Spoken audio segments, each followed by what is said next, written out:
भगवान श्री राम की चारित्रिक विशेषताओं पर चलते हुए एक झांकी मैं दे रहा हूं हनुमान से संबंधित। सीतान्वेषण में जब हजारों बंदर भालू निकल रहे थे, सब लोग राम का चरण स्पर्श करके जा रहे थे। उस क्रम में हनुमान जी सबसे पीछे जाते, भगवान को प्रणाम करते। पाछे पवन तनय सिर नावा, चांदी काज प्रभु निकट बुलावा। भगवान तो भगवान थे, भगवान समझ गए काज तो हनुमान के हाथों से होना है, तो क्यों नहीं हनुमान को कुछ इशारा कर दिया जाए। हनुमान सक्षम तो है, विद्वता इसके पास है, ये सूरज से विद्या प्राप्त किया है, बल इसके पास है, इंद्रादि देवताओं का वर मिला हुआ है इसे।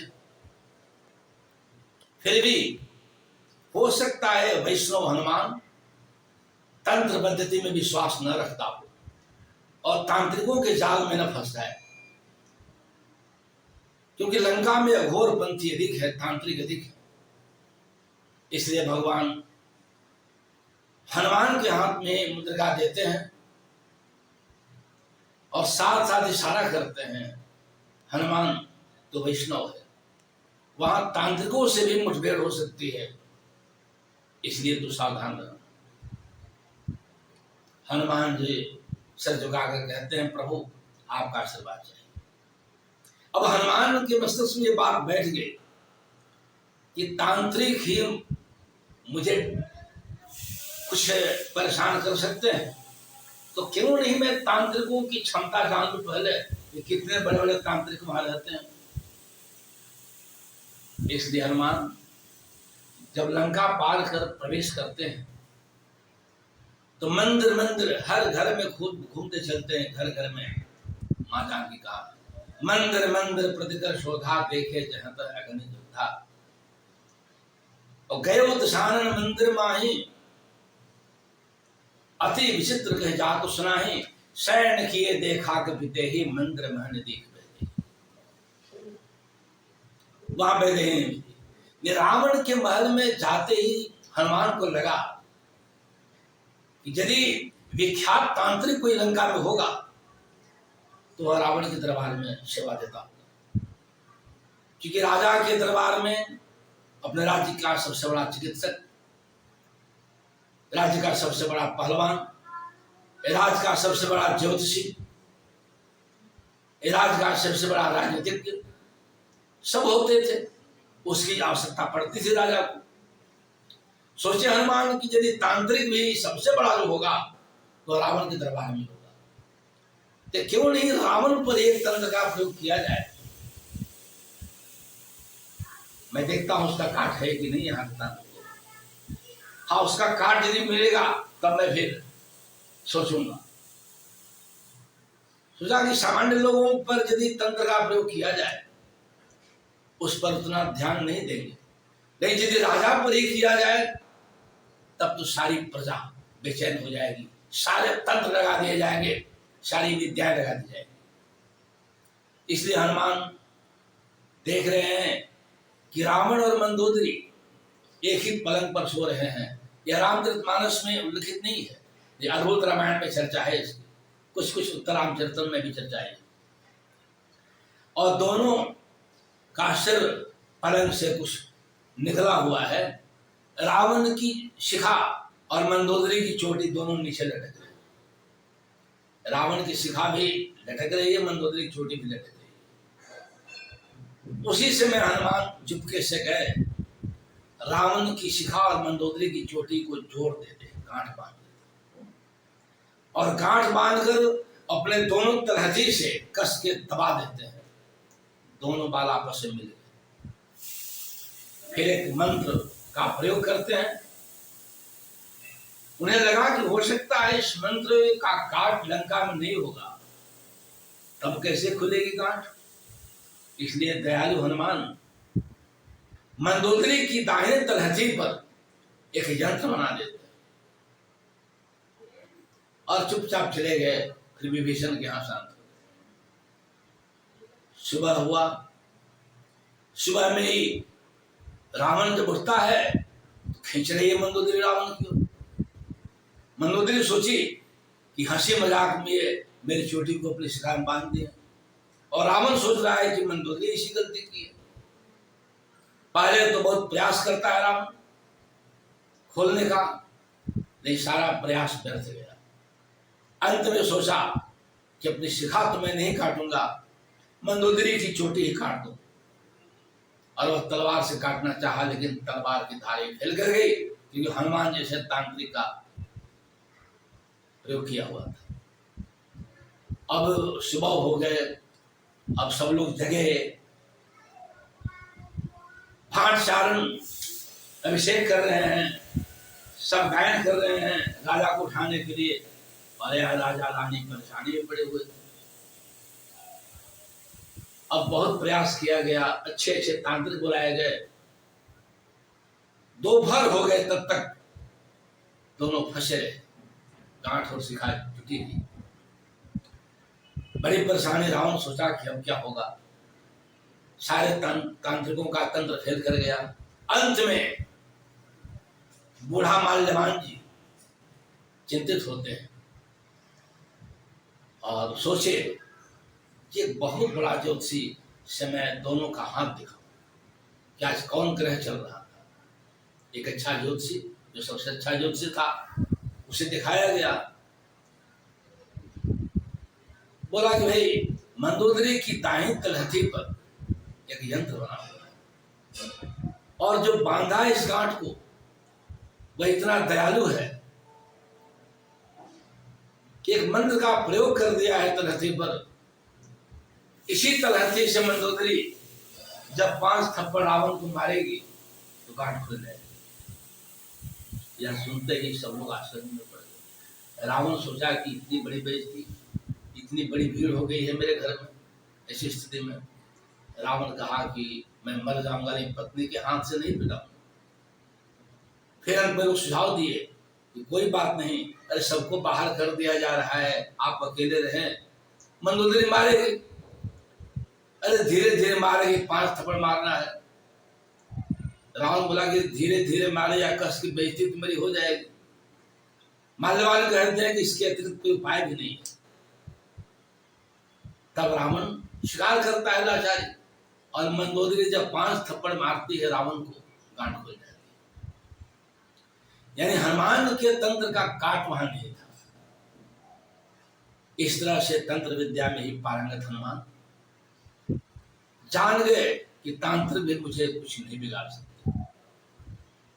हनुमान की गतिविधि जो थी, उसमें हनुमान अपना ठहरना वही पसंद किए जहां भगवान राम का धनुष बना हुआ था, तुलसी पौधे थे।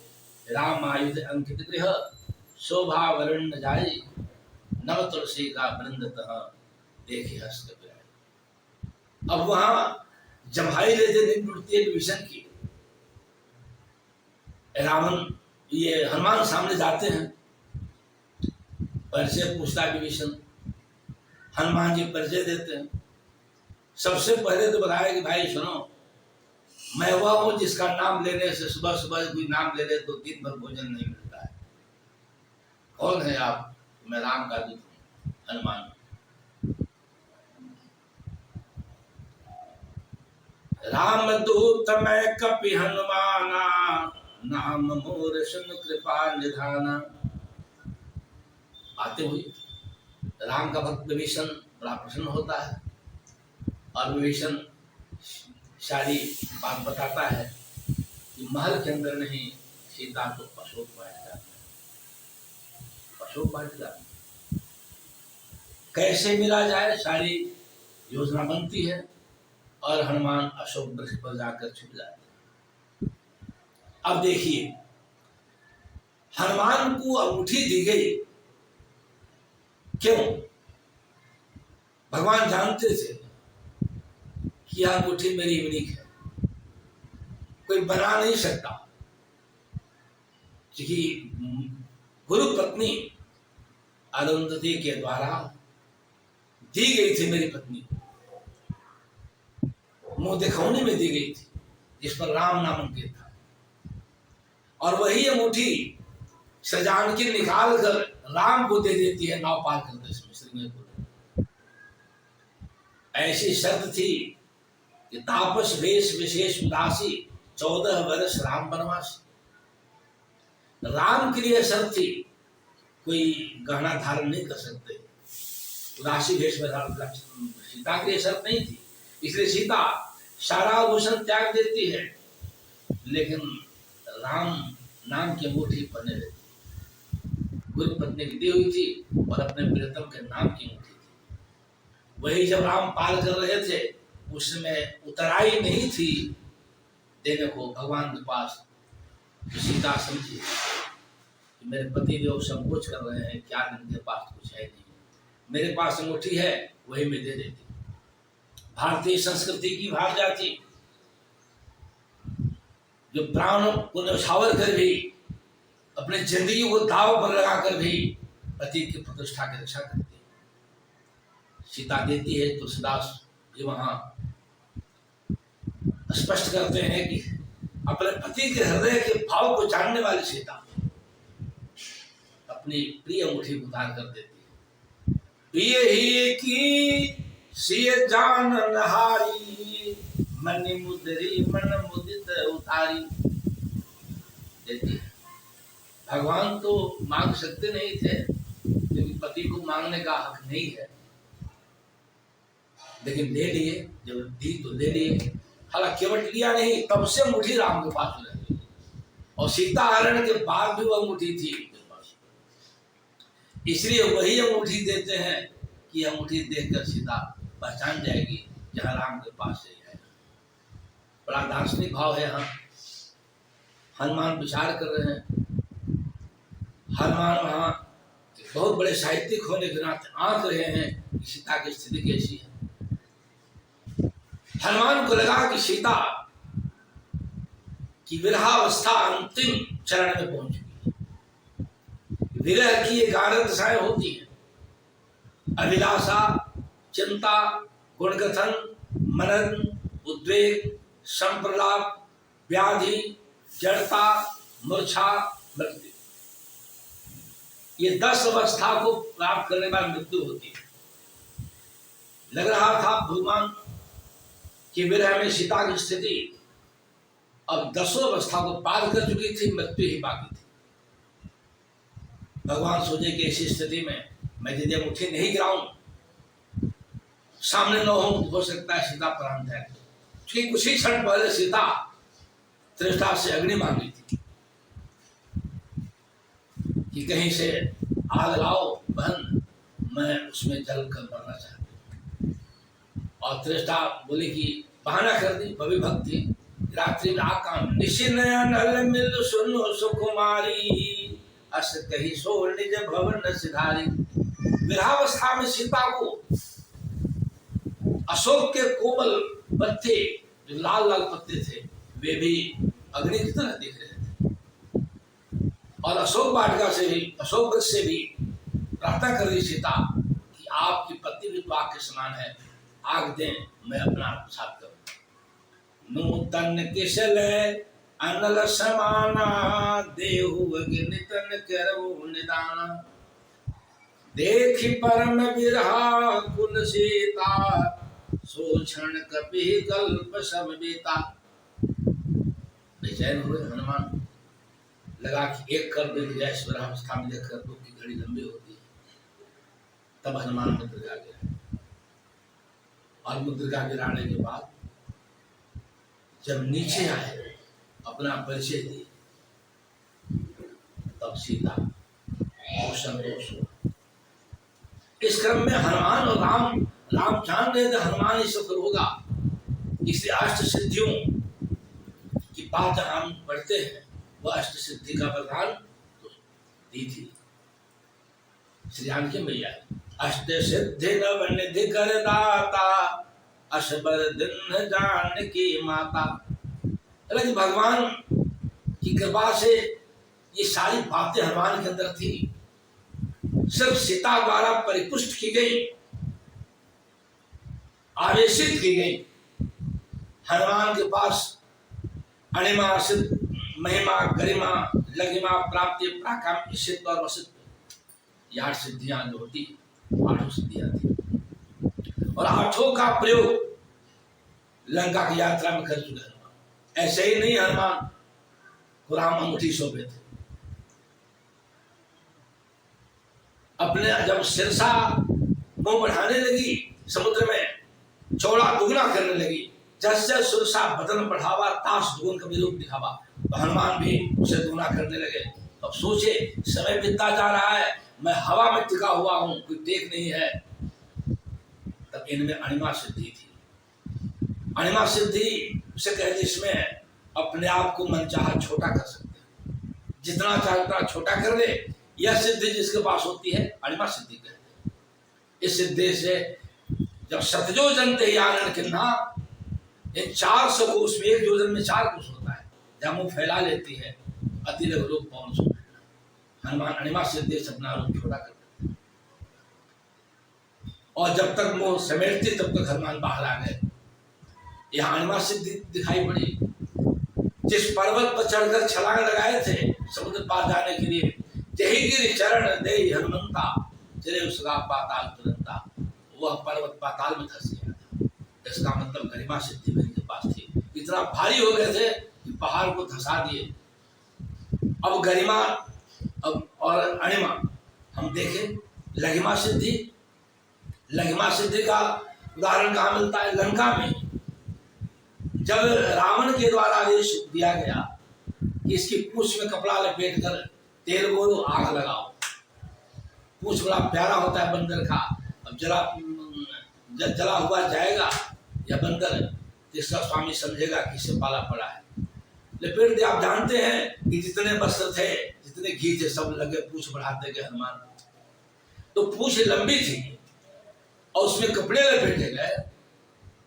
कितने किलोमीटर में पूंछ लंबी हुई होगी और कपड़े घी लगे तो वजन भी बढ़ गया होगा। और उस पूंछ को संभालने के लिए शरीर को बड़ा करना पड़ा होगा हनुमान को। हनुमान भी शरीर बड़ा करते गए, पूंछ बड़ा करते गए। यहाँ पर महिमा सिद्धि दिखाई पड़ी। महिमा तो वहां भी दिखाई पड़ी थी। सुरसा बढ़ा रहा था, ये भी बढ़ा रहे। जस जस सुरसा बदन बढ़ावा ताक, वहां महिमा और लघिमा दोनों सिद्धि सुरसा के साथ ही आ गई। यहाँ भी महिमा सिद्धि शरीर को बढ़ाए। शरीर तो काफी भारी हो गया होगा पूंछ को लेकर, लेकिन हनुमान जी को लगा कि अब तो हर मंदिर पर दौड़ना है। आग लगने के बाद हर घर को बढ़िया से जलाना है, तो शरीर को हल्का करना पड़ेगा। तो हल्का करने के लिए उन्हें जिम में जाकर छोटा नहीं बनना पड़ा। उनके पास सिद्धि थी कि शरीर बड़ा रहा लेकिन हल्का पर, उसे कहते लघिमा सिद्धि। आज तुलसीदास उसी को दिखाते हुए जो चौपाई में देते हैं कि जब छलांग लगाने लगे, उतनी बड़ी पूंछ जिसमें कपड़ा लपेटा हुआ, उतना बड़ा शरीर करके टांग रहे हुए थे, लेकिन इतना हल्का हो गए थे। देह विशाल परम हरवाई, मंदिर ते मंदिर चढ़े धाई। शरीर विशाल था लेकिन एकदम हल्का हलवाई। यह तभी संभव है जब लघिमा सिद्धि हो। शरीर बहुत बड़ा रहे और वजन 100 ग्राम का, यह तभी संभव है जब उस व्यक्ति के पास लघिमा सिद्धि हो, हल्का करने वाली सिद्धि। तो महिमा सिद्धि से शरीर बढ़ाकर मुंह से दुगना करते गए सुरसा के, अणिमा सिद्धि से छोटा करे किए, गरिमा से पहाड़ को धसाए और लघिमा से यहाँ शरीर हल्का करके मंदिर दौड़ रहे हैं, हर मकान पर दौड़ रहे हैं। अब इसके बाद सिद्धि आदि प्राप्ति। प्राप्ति मतलब जिसके पास सिद्धि होती है वह अप्राप्य को ही प्राप्त कर लेता है। दुनिया की कोई चीज उसके लिए अप्राप्य नहीं होती। हनुमान जब सीता से कहते हैं कि माँ तुम हो ही अब अतिशय भूखा, लाग देख सुंदर फल रूखा। सीता बिचारी ममता में कहती है कि सुन सुत करहि विपिन रखवारी, परम सुभट रजनी चरधारी। हनुमान जानते थे मेरे पास प्राप्ति सिद्धि है। हनुमान कहते हैं तही दिन कर भय माता मोहि नाही, जो तुम सुख मानहु मन माही। तुम यदि प्रसन्न हो उसकी चिंता मुझे नहीं है। आशीर्वाद देते हैं सीता। अब जानते हैं कि गए फल खाने, अप्राप्य सबों के लिए था वह फल। सुरक्षित प्रहरी बहुत पहलवान थे, योद्धा थे, सबको उन्होंने मारे, फल खाए, सफल हुए। तो उत्कट इच्छा होना प्राग काम में, प्रउपसर्ग है काम्य में, काम्य से कामना शब्द बना है। उत्कट इच्छा होना और उसकी पूर्ति हो जाना या प्राकाम्य से। उत्कट इच्छा हुई फल खाने की, उसकी पूर्ति हो गई, प्राकाम्य सिद्धि। सीता अप्राप्य थी, प्राय प्राप्त हो गई। राम सीता को प्राप्त कर ली, सीता से भेंट हो गई, यहाँ प्राप्ति सिद्धि। तो 6 सिद्धियां आ गई। और ईशित्व कहते हैं अपनी भक्ति द्वारा जो ईश को वश में कर ले, उसके पास वह ईशित्व सिद्धि मानी जाती है। भगवान भी हनुमान के वश में थे। जब लंकान्वेषण के बाद, सीता पता लगाने के बाद, लंका दहन के बाद हनुमान लौटते हैं, तो प्यार से अपनी जांग पर हनुमान का सिर रखकर भगवान माथा सगाते हुए हनुमान का पूछते हैं कि हनुमान, विश्व विजय रावण द्वारा सुरक्षित लंका को तुमने कैसे जलाया, कैसे सफल हुआ? कहु कपि रावण पालित लंका, के विधि दहु दुर्गयति बंका। तो प्रभु प्रसन्न जाना हनुमाना, बोला बचन विगत अभिमाना। हनुमान प्रभु, नाथन कछु मोरे प्रभुताई, इसमें मेरी प्रभुताई नहीं प्रभु। नाद सिंधु हाटक पुरजारा, निश्चर गण बधि विपिन उजारा। सो सब तब प्रताप रघुराई, नाथन कछुक मोरे प्रभुताई।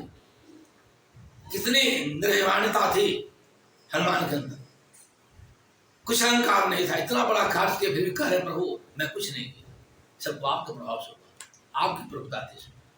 इसलिए तब हनुमान के सिर पर हाथ फेरते हुए भगवान खुद कहते हैं, हनुमान मैं तुम्हारा ऋणी हूं। तो जिसका ईश उसका ऋणी हो जाए, इसका मतलब उसके बस में ईश हो गया। इसी तो सिद्धि हनुमान से कहते हैं राम, सुनु सुत तो ही ऋण में नाही, देखो करी विचार मन माही। इतना बड़ा काम तो किया है, अब तुमसे मैं ऋण नहीं हो सकता। यहीं पर लगता है कि भगवान राम ऋणी हो गए थे हनुमान के, यानी हनुमान अपने ईश राम को बस कर इसी तो सिद्धि हुई। और वशिष्ठ कहते हैं वशीकरण। तो वशीकरण मतलब जब तंत्र विद्या में हनुमान आगे थे, इसलिए हनुमान की दृष्टि जहां जहां पड़ती थी सब लोग हनुमान से प्रभावित हो जाते थे। इसे कहते हैं वशिष्ठ सिद्धि। 3-8 सिद्धियों का प्रभाव भी उस श्रीलंका की यात्रा में हनुमान साथ देखा गया। इस तरह से हनुमान वैष्णवता पूर्वक रहते हुए